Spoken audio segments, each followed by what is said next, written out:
మనలో చాలా మందికి దగ్గు, జలుబు అంటే చిన్న జబ్బులా అనిపిస్తుంది. కానీ మీకు తెలుసా? కొన్ని సందర్భాల్లో ఇవి మన ఆరోగ్యానికి సంకేతాల్లా ఉంటాయి. శరీరం లోపల ఏదో సమస్య ఉందని చెప్పే ఒక హెచ్చరిక లాంటివి. ముందుగా జలుబు అంటే ఏంటి అన్న దాని మీద చిన్నగా ఓ నజర్ వేయాలి. సాధారణంగా వైరస్ వల్లే జలుబు వస్తుంది.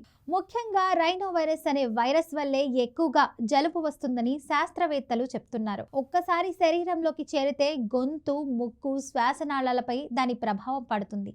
ఫలితంగా మనం తుమ్మడం, ముక్కు కారడం, గొంతు నొప్పి మరియు కొంచెం జ్వరం అనుభవించవచ్చు. ఇప్పుడు దగ్గుపైకి వస్తే, దగ్గు అనేది శరీరం తీసుకునే ఒక రక్షణ చర్య. మన శ్వాసనాళాల్లో ఉన్న దుమ్ము, సిలిమాందులు, బ్యాక్టీరియా లేదా వాయు కాలుష్యాన్ని బయటికి పంపించేందుకు శరీరం చేసే ప్రయత్నం. అయితే కొన్నిసార్లు ఇది సాధారణం కాకుండా తీవ్రంగా మారుతుంది. ముఖ్యంగా రాత్రిళ్ళు నిద్ర లేకపోయేలా చేస్తుంది కదా. ఇంకా మనం రెండు రకాల దగ్గులు గుర్తుపెట్టుకోవాలి. ఒకటి డ్రై కాఫ్ అంటే పొడి దగ్గు, మరొకటి ప్రొడక్టివ్ కాఫ్ అంటే కఫంతో కూడిన దగ్గు. పొడి దగ్గు ఎక్కువగా గొంతు అలర్జీలు, వైరల్ ఇన్ఫెక్షన్ల వల్ల వస్తుంది. ప్రొడక్టివ్ కాఫ్ అయితే ఊపిరితిత్తుల్లో మ్యూకస్ పెరిగి శరీరం దాన్ని బయటకు తోసే ప్రయత్నం చేస్తుంది. దీనివల్లే మనం చనుగ్రించాలనిపించేది. జలుబు వచ్చిందంటే దానితో పాటు దగ్గు రావడం సహజం.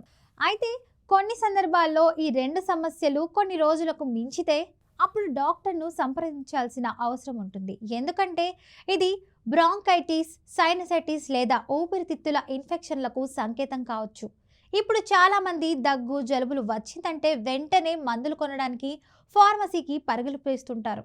కానీ ఇది సరైన పద్ధతి కాదు. ఎందుకంటే వైరల్ ఇన్ఫెక్షన్కి యాంటీబయోటిక్స్ ఉపయోగపడవు.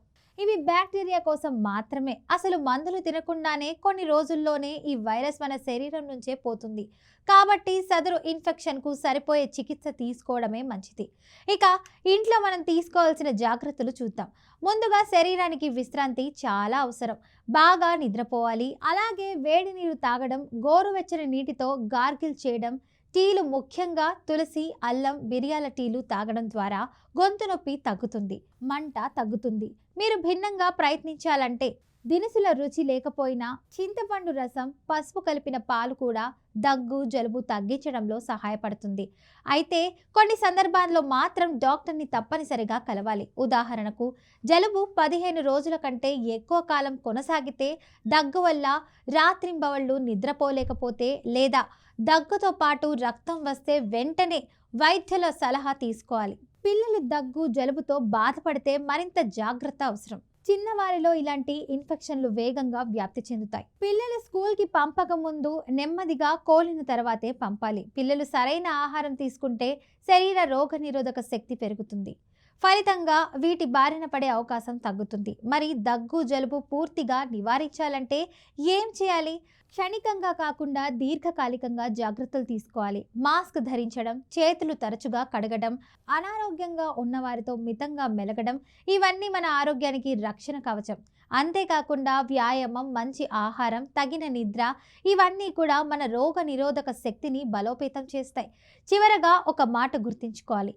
దగ్గు, జలుబు సాధారణమైనవి అయినా వాటిని పట్టించుకోకపోతే పెద్ద సమస్యలకి దారితీయొచ్చు. ఆలస్యం వద్దు.